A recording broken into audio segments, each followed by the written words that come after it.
नमस्कार, मी पंजाब 22 आणि 23च्या दरम्यान तुम्हाला एक सांगतो की जळगाव जिल्ह्याकडे, त्याच्यानंतर संभाजीनगर, जालना जिल्हा, त्याच्यानंतर बुलढाणा जिल्हा, त्याच्यानंतर अकोला, त्याच्यानंतर अमरावती, वर्धा, भंडारा, त्याच्यानंतर यवतमाळ जिल्हा, वाशिम जिल्हा, हिंगोली जिल्हा, नांदेड जिल्हा या भागामध्ये सध्या म्हणजे 21, 22, 23च्या दरम्यान म्हणजे आज उद्या परवा सरी येणार आहे. म्हणजे रात्रीच्याला बऱ्याच ठिकाणी पाऊस पडेल, उद्या त्याला देखील थोडा येणार आहे, पण सर्वदूर पडणार नाही.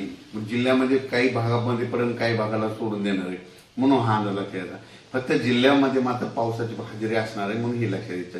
त्याच्यामध्ये सांगायचं झालं तर 23 जून 24 आणि 25च्या दरम्यान म्हणजे धाराशिव, लातूर जिल्ह्याकडे, त्याच्यानंतर परभणी जिल्ह्याकडे, त्याच्यानंतर नांदेड जिल्ह्याकडे या भागाकडे एक पाऊस असणार आहे. बीड जिल्ह्याकडे थोडाफार असणार आहे.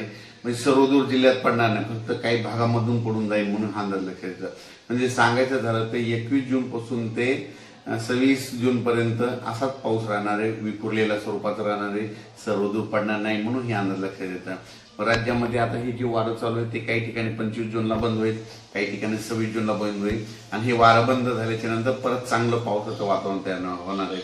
पण राज्यात मध्ये आता सर्वदूरचा एवढा पाऊस नाही. फक्त म्हणजे सांगायचं झालं तर कोकणात मध्ये सातारा जिल्हा, सांगलीकडला काही भाग, त्याच्यानंतर पुणे,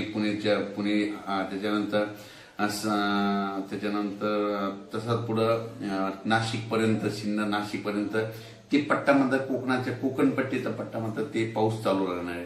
तिकडचा पाऊस काही कमी होणार नाही, म्हणून हा अंदाज लक्षात येतं. आणि राज्यात मात्र उर्वरित भागामध्ये मात्र हे 21 जून, 22 जून आणि 23 मध्ये हे विदर्भाच्या इकडल्या पट्ट्यातच पाऊस पडणार आहे. परत एकदा सांगतो, म्हणजे जळगाव जिल्हा, संभाजीनगर, त्याच्यानंतर जालना, बुलढाणा, त्याच्यानंतर अकोला, अमरावती, वाशिम, हिंगोली, त्याच्यानंतर यवतमाळ, अकोला आणि हे नांदेडचा असा ह्या पट्ट्यामध्ये असा पाऊस पडणार आहे. आणि परभणी जिल्ह्यात देखील थोडाफार प्रमाणात पडणार आहे, म्हणजे सर्वदूर पडणार नाही, हे अंदाज लक्षात येतं. पण 23, 24चा मात्र 23, 24, 25चा मात्र लातूर भागाकडे पाऊस असणार आहे. 23, 24, 25 लातूर जिल्हा, त्याच्यानंतर धाराशिव, त्याच्यानंतर नांदेड, परभणी, बीड ह्या भागामध्ये 23, 24च्या दरम्यान पाऊस असणार आहे. सर्वदूर असा काही पाऊस नाही, फक्त जिल्ह्यामध्ये कुठेतरी अर्ध्या भागामध्ये येऊन जाईल, म्हणून हा अंदाज लक्षात येतात. त्याच्यानंतर परभणी जिल्हा झाला, मराठवाड्यामध्ये देखील 25, 26 तारखेपर्यंत हे असंच वारं चालू राहील. 26च्या नंतर हे वारं बंद होईल आणि त्याच्यानंतर वातावरणामध्ये बदल होतील. अचानक वातावरणात बदल झाला तर लगेच शेतकऱ्याला एक उद्या मेसेज दिला जाईल.